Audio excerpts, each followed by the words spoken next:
Welcome to All Right in Sin City, a podcast about writers and writing in the Windsor-Detroit region.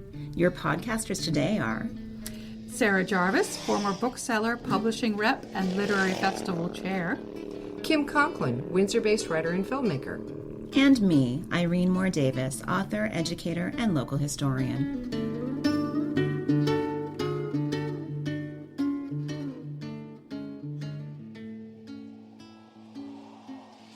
This recording takes place online with safe physical distancing. Our guest today is Dr. Heidi L.M. Jacobs. She was born and raised in Edmonton, a graduate of the University of Alberta, the University of Nebraska-Lincoln, and Western University. She is currently the English and History Librarian at the University of Windsor. Those of you who are regular listeners may recall that we interviewed Jacobs last June, just after the release of her debut novel, Molly of the Mall, Literary Lass, and Purveyor of Fine Footwear. Recently, Heidi L.M. Jacobs was announced as the winner of the 2020 Stephen Leacock Memorial Medal for Humour for her novel. So we've invited her to come back and celebrate with us.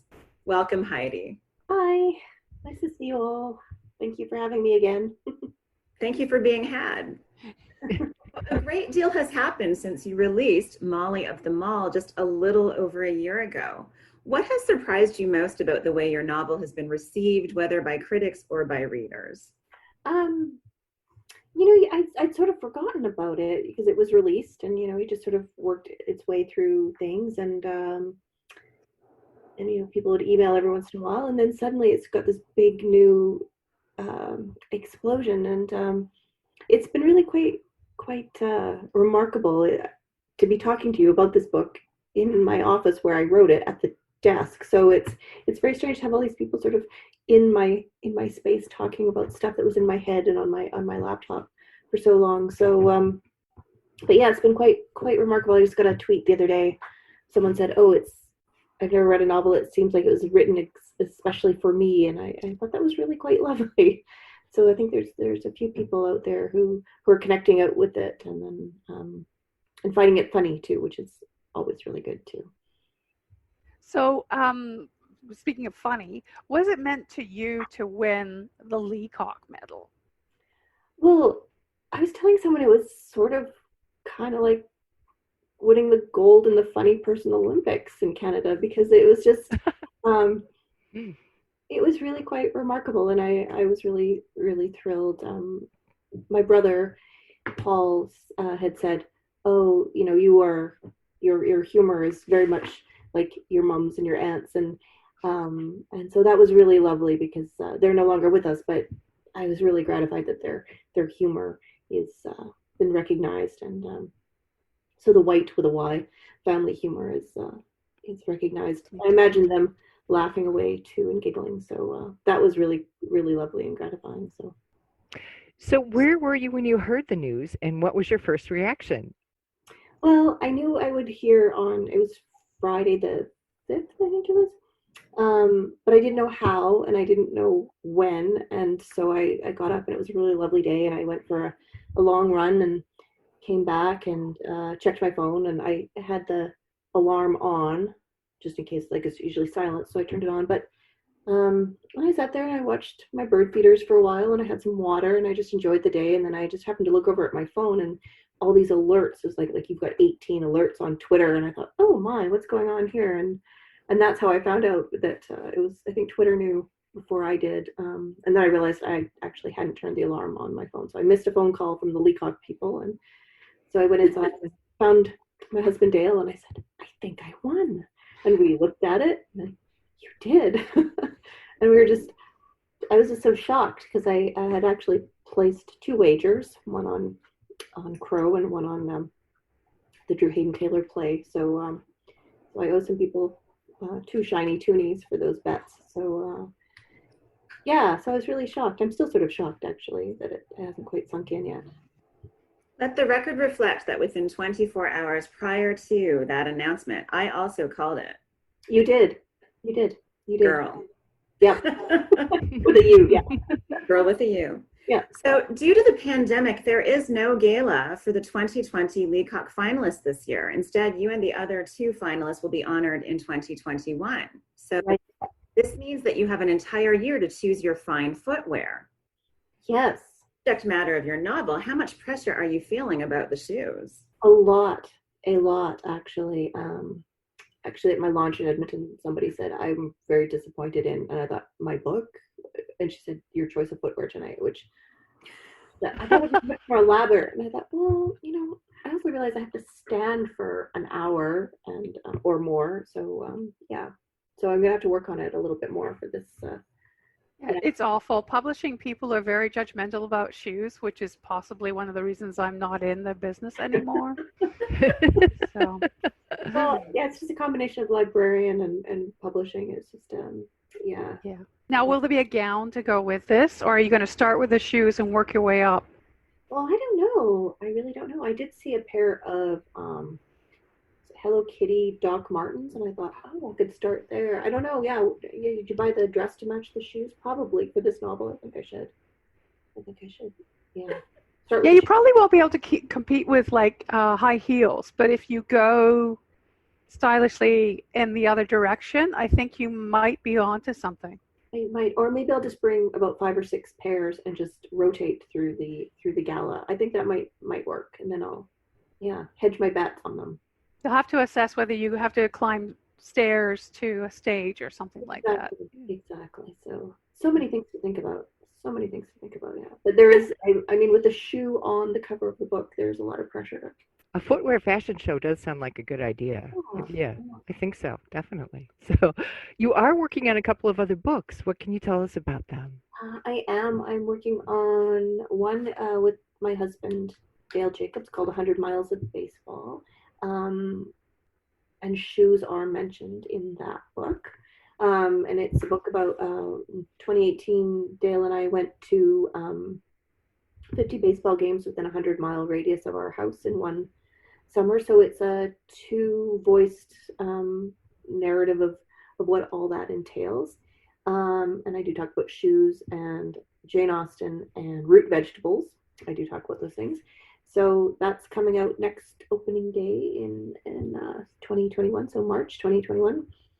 And I'm also working on a kind of a biography of the 1934 Chatham Colored All-Stars with my colleague Miriam Wright. And it's a project that is very near and dear to my heart. I've been working on it for quite a while in different forms. And that's coming along slowly but surely. And it's a true labor of love. I'm working on this one. So they were the first Black team to win the Ontario Baseball Amateur Association Championship in 1934. So it's a very timely story.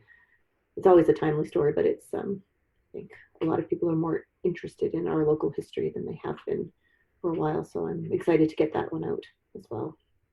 Do you have any more fiction working around in your head? Yeah, it's all just kind of up here right now. I had hoped to spend May and June working on some new fiction ideas, but I don't know. I'm finding it just difficult to think funny thoughts right now. Yeah, I'm slowly finding things funny again, which is I'm hoping we will all feel that way soon too. But yeah. So I would like to get back to fiction. I really like it, and this has sort of been a nice affirmation that I was onto something. So I'd like to go back, but we'll see. I have to get these other books finished first, and see where it goes from there. Thank you, Heidi L.M. Jacobs, for speaking with us today, and congratulations once again. So because we believe in reduce, reuse, recycle, we're now going to replay our 2019 episode with Heidi L.M. Jacobs, winner of the 2020 Stephen Leacock Memorial Medal for Humour. Dear listeners, enjoy. Thank you so much. So I'm so pleased that we have Heidi L.M. Jacobs with us today. She was born and raised in Edmonton, Alberta, where I'm told that the sun sets after 10 p.m. and rises again sometime around 5 a.m. right now, which is so super cool. Wow. She completed her bachelor's and master's degrees in English at the University of Alberta, as well as a master's of library and information science from Western and a PhD in English from the University of Nebraska-Lincoln. She's currently the English and History Librarian at the University of Windsor and co-director of something very cool, the Center for Digital Scholarship. And she is a superb writer. So her brand new novel is Molly of the Mall, Literary Lass and Purveyor of Fine Footwear, Her History and Misadventures, released just this spring by New West Press. Welcome, Heidi Jacobs. Hi, nice to be here.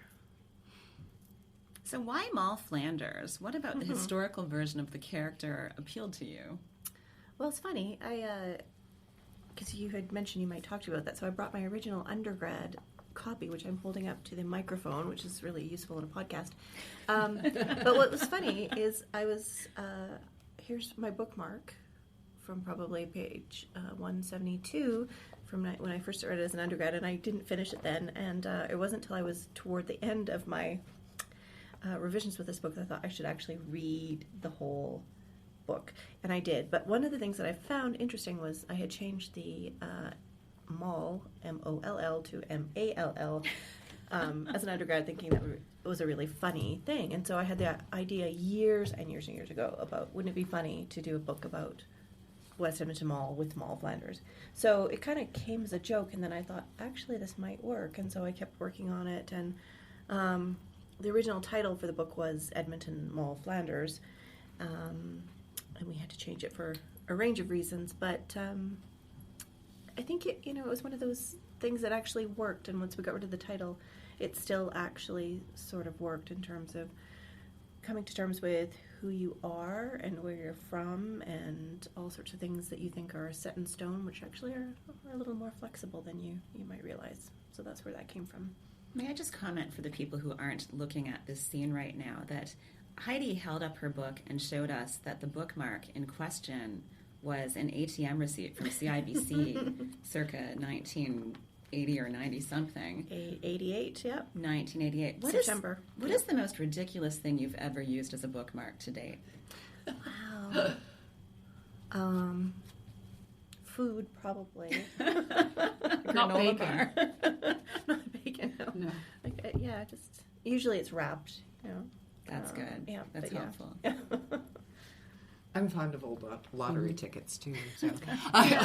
Usually like plane, boarding passes and train tickets, and actually tons of my undergrad books have little bus transfers and stuff like that. It's kind of a neat little scrapbook usually as you find out sort of things. It is. The archaeologists will really dig it one day. I'm confident. Yeah, and I did have $40. I had $40 in September. Oh, $47.41. That is an undergrad situation It for is. sure. So your character, Molly, makes, she goes on the bus. She has her bus passes and gets around on the bus. She seems to avoid taverns and gin joints and debtor's prison. So she also has a little bit of a balance in her bank account. What do you think makes your character a little bit like Moll Flanders? Your Molly like Moll?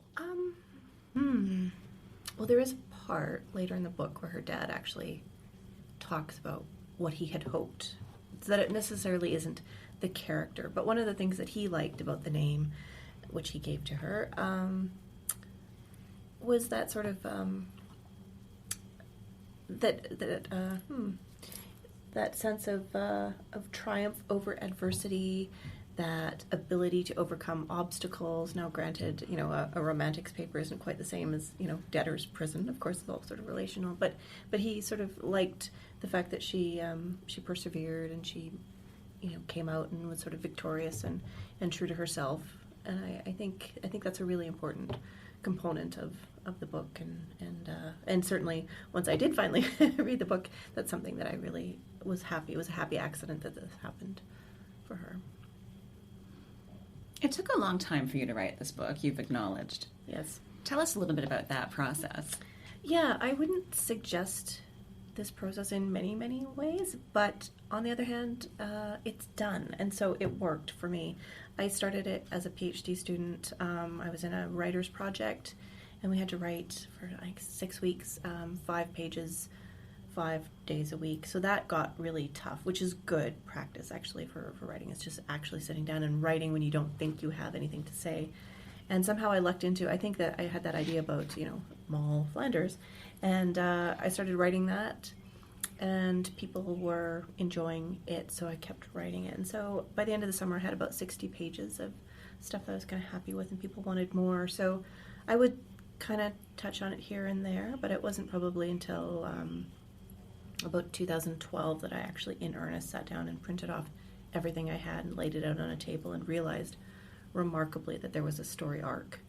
It was a very happy accident that that happened, and then I just started putting it together, and I was on sabbatical, I gave myself a month to see if I could do something with it, like if it was worth salvaging or moving on, and it was really quite remarkable how much, even though I'd only been writing maybe 10 pages a month, I had stuff to work with.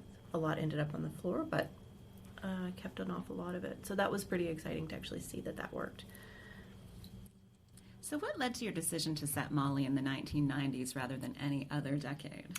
Well, that's a great question. I think there's some pragmatic reasons. One is I left Edmonton in the mid-90s. It's a city that's undergone some tremendous change in the past 20 or 30 years, and I don't live there anymore, so it just seemed not quite right for me. It didn't sit right to set it in the present day.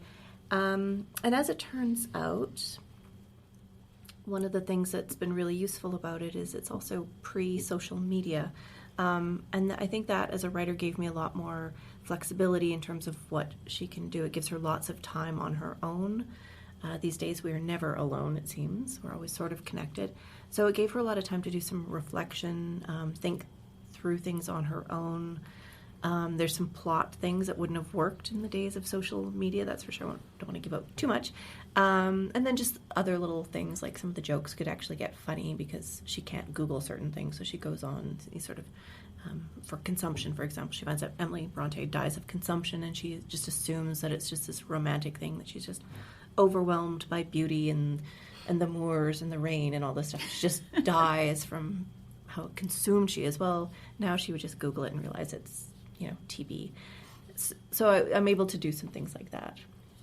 Keep her in ignorance for a little longer, which is kind of fun. So the book is really funny, and I hope your publicist submits it for the Leacock Award, because it's just great. So it does have the elements of the romantic comedy along with some lovely satire. I really enjoy satires of English department goings on, so I really love that. About university life and funny descriptions of life in retail. How much of that is autobiographical? Well, there's some obvious things that I cannot deny, that I did degrees at University of Alberta, and I did work at a very large mall there. But I think, there are some things that are somewhat autobiographical, but they're always totally exaggerated. I mean, the taupe thing, if you ever have worked in a shoe store, you would certainly recognize the taupe, and it's... I have, and yes. Yes, yeah. Mm-hmm. So... and that was for children's shoes. Oh, okay. So it's even less relevant than the different hues of taupe. Yeah. But everyone always asks, are these real professors, are these real students? And I mean, I've spent my entire adult life sort of in or near English departments, and, everybody's sort of a exaggerated amalgam of types. The microwave thing comes pretty close. There's a microwave toaster oven thing that happens. That's pretty real. You created a Spotify playlist as a soundtrack for this novel. Tell us about that. Well, music plays a huge part in her life. She listens to it constantly. It helps her figure things out. It gets her out of her world. It gets her thinking about different things. And so it became really important. You really need to know. You need to hear certain things, and put some bit of Scottish music on there too for her dad. And but yeah, I did want to sort of connect with that sort of multimedia thing for the book. Have you had a lot of feedback on it? People think it's really cool. It's an odd little playlist. I don't know if you've listened to it, but there's some Puccini and some Robert Burns and some Oasis, and there is a mixtape in the book itself. So I originally was going to recreate the mixtape, and I thought I'll just do sort of a soundtrack instead. Mm-hmm. What are you working on something now? What's your next project? I have got 2 other book contracts right now that I'm excited about. They have absolutely nothing to do with the 19th century, really. One is I just printed it off before coming here, the first draft of a book called 100 Miles of Baseball, which I'm doing with my husband, Dale Jacobs. And we went to 50 baseball games of all different kinds of levels. And so it's called 100 Miles. I think the working title is One Summer, 50 Games, 2 Voices. And so it's some of that that we've got. And the other book I'm working on is about the Chatham College All-Stars from 1934, which is a black baseball team from Chatham, Ontario, that I'm working on with my colleague Miriam Wright, and we've been working on this project for a couple of years, so we're pretty excited about that. And then Irene and I are doing a project too on sandwich history, and that's pretty exciting. Yes, it is. Awesome. When do you expect any of these to come close to? We're hoping to have a full draft of the 100 Miles by Christmas, and we should be on track for that. And I'm hoping to sneak some time in to write some more fiction too between those. So. What is it like to co-author a book with your husband? Well, we shall see, really. One of the things that is going to be useful about this book is that we do have those 2 distinct voices, so we shall see, but I think it'll be good. So who's the bigger baseball fan, you or him? Well, him, I think.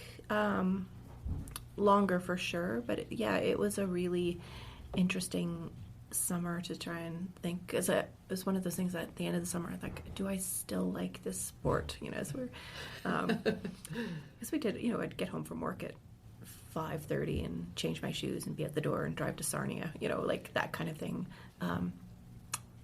And back that night. So there were a couple of moments where, what are we doing? But we would always be rewarded by something really quite magical and lovely. So, well, we look forward to that book and all of the other projects, and just seeing what kinds of things you can use as bookmarks in the future. Exactly. Well, I could make a little album. Yeah. So we have a clip from your reading at your fabulous Windsor launch of Molly of the Mall. Could you set it up for us? Sure. I started at the beginning because I thought that was the best place to start. And what this does is it sets up the whole sort of premise of it and where she got her name. She talks about how her father named his previous children after books on his syllabus, and she just happened to be born the week of Mall Flanders. So that's how that starts. And it also introduces life in the largest shopping mall that she happens to be working at. Thank you for coming. Thank you. When you're named after someone or something, you spend much of your life asking why. Why Rita? Why Sequoia? Why Wayne Gretzky? Most people are named after a grandparent, a favorite aunt, or if you live in Edmonton, a hockey player. Your name might illuminate who you are, a historical moment, or what your parents wanted for you as they gazed lovingly into the tiny, squirmy wad of blankets you once were. Maybe your parents say, you were named after my great aunt Rita, who studied art with Matisse, established a safe haven for feral cats in Regent's Park, and established an art school for underprivileged youth. We wanted to give you a name that conveyed her creative spirit, her compassion, and her commitment to social justice around the world. Or maybe you were told, I named you Sequoia so you'd always be strong and deeply rooted to the earth. Or maybe you were told, we named you Wayne because you were born the day they sold Gretzky to LA, and it's the least we could do for Wayne after all he gave us. I, however, am told you were named after the novel your father was teaching the day you were born. And now, 20 years later, I find myself at Canada's largest shopping mall trying to explain to someone how it was that I became Molly.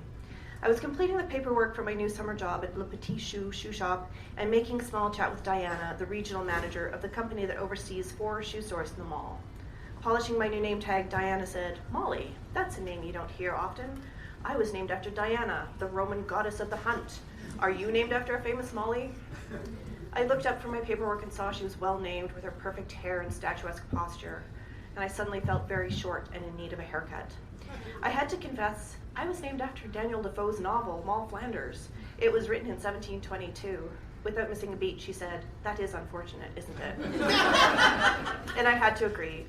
But perhaps I should have used this opportunity to say, my name is Molly, but I go by Camilla, or Lucinda, or Isabella, and then I might not have to have had this hideous name tag in my hand with Le Petit Shoe shoe shop sweeping elegantly across the top in a luxurious italic font, while Molly at your service slumped in the middle in mundane Helvetica. After I signed the last piece of paper, Diana proclaimed, "You must be thrilled to be here at the premier mall in the country. We think you should be delighted to be part of Le Petit Chou family." I noticed she left no room for disagreement, so I nodded and attempted to agree wholeheartedly.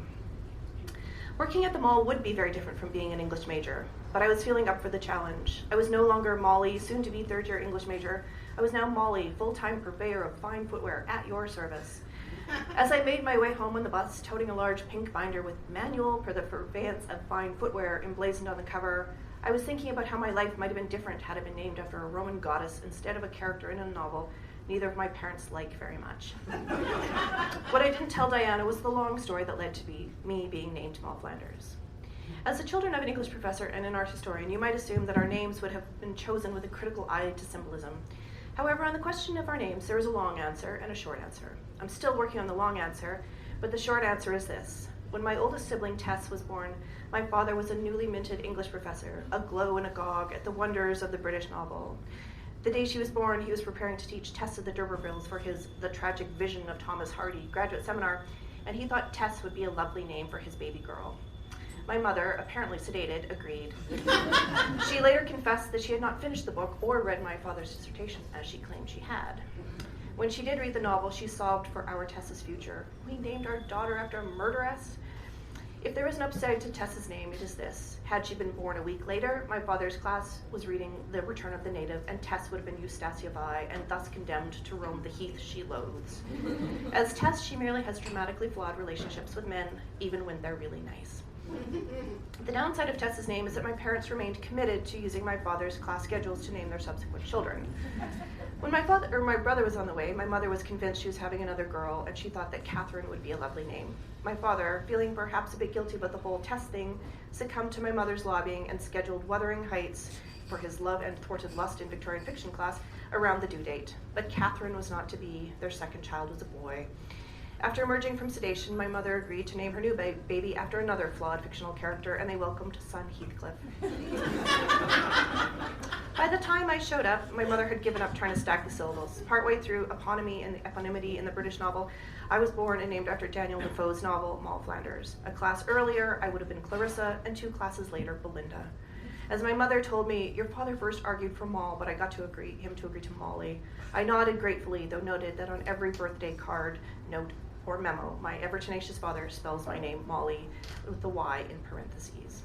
I'm just going to skip a little bit here. Even though Moll Flanders is one of those novels every English major should read, I have gleaned enough facts from the back cover blurb to make me fear it might reveal something horrible about my fate. Here's what I know. Moll led, this is a quote, "a life of continued variety where she was 12-year a whore, 5 times a wife, whereof once to her own brother, 12-year a thief, 8-year a transported felon in Virginia, and at last grew rich, lived honest, and died a penitent. I may be even more doomed than Tess." After handing in my final papers last week, I decided that I had a whole summer ahead of me and decided I should use this time constructively to finally read Moll Flanders. I stared at it all last night, but I couldn't bring myself to read more than the first paragraph and the back cover. So instead, I rewrote its back cover blurb. And here's the long quotation, which I'll try and get through in one breath because it's a long 18th century sentence. Okay. "After several romantically melancholic years in Paris, where the stunningly stylish Moll Flanders dated 18th century equivalents of Jeremy Irons, John Cusack, and Alan Rickman, Moll moved to London, where she became a cautiously respected artist, fashionably misunderstood novelist, and discreetly sought-after milliner. After a life-altering disagreement with her 18th century Alan Rickman equivalent, who, while riding in a picturesque landscape in the rain, suffers a tragic fall from a very attractive dapple gray horse and utters, 'Moll, forgive me,' as his final words. The only one to hear his long overdue apology was the dapple gray, who promptly disregarded these words as consequential, comma, Moll set out to make it on her own, possessing only her rapier-like wit and acute sense of style, period." Sorry, I need Okay. In due time, she became an Augustan-era it girl and found almost true love with an 18th century Noel Gallagher, and then truer love with a John Cusack equivalent. I wrote 12 more versions of the blurb, all of them involving Alan Rickman, John Cusack, rain in a picturesque landscape, an attractive horse of varying colors. Some included members of Oasis. No matter how many times I rewrote the back cover blurb, I had to come to terms with the fact that this mole does not live in London, nor Paris, nor does she perambulate within a picturesque landscape sodden with melancholic rain. Rather, this mole lives in Edmonton, where the men who love her are imaginary, fictional, or weird, and the landscape is flat and snowy 8 months of the year, and millinery is confined to the knitting of toques. Maybe instead of reading Moll Flanders' Summer, I should write my own fortunes and misfortunes. And so, dear reader, I ask you, as Moll asks her dear reader on the first page, to, quote, give me leave to speak of myself under that name till I dare own who I have been as well as who I am. So that's the first chapter. And I'm going to just read, because we've got English students, and some of them are like newly graduated. Yay! Congratulations. So one of the things that we have in this book are some graphics. So as we've all been here, this novel covers a couple of semesters. And so she's doing some assignments. And here's one, she was on the phone until about 11, and then her paper's due the next day. We've all been there, right? So this is for her gender constructions of courtship paper that she has to do. So I'll skip to the middle of the chapter. When I finally got off the phone at about 11 o'clock, I picked up Pride and Prejudice and hugged it tightly. It occurred to me, if I were Elizabeth and I had a Mr. Darcy, he and I would have expressed our feelings for each other in the only possible way. We'd make each other a mixtape. After a long night, here's the beginning of my gender and courtship paper. Pride and Prejudice, the mixtape paper. Introduction. It is a truth universally acknowledged that a young man wooing a young woman must be compelled to show his affection through the creation of a mixtape. Similarly, a young woman shows her reciprocal affection for a young man through the creation of a response mixtape. While the mixtape is not a mode of courtship available in Miss Austen's time, if Elizabeth and Darcy lived in our time, their wooing most certainly would have involved the creation and exchange of mixtapes. The cassette tape I have included here attempts on side A to tell the story of Pride and Prejudice from Elizabeth's perspective and on side B from Mr. Darcy's. In my selection of music and the accompanying explanatory liner notes, I attempt to show how gender informs how both Mr. Darcy and Elizabeth might have conceived of their relationship had they lived in the 1990s, had access to records, a turntable, and a tape recorder. And then there's some footnotes. In this assignment, I do not mean to imply anything about the musical tastes of Elizabeth or Mr. Darcy. Undoubtedly, both would have been fond of Motown, but it would be highly unlikely Elizabeth would have listened to Cher. Similarly, I predict Mr. Darcy would have balked at listening to the Ramones until Elizabeth gently realigned his limited musical horizons. Unfortunately, I think it highly plausible that Mr. Darcy would have liked both Foreigner and Chicago, and Elizabeth would learn to tolerate this because it might be one of his few failings as the dreamiest literary hero in the British literary tradition. So. All right, and then there's a cassette liner with the contents. And I have to admit, the one I kind of like is Mr. Darcy as Heaven Knows I'm Miserable Now by the Smiths. So. Anyway, that will conclude my reading.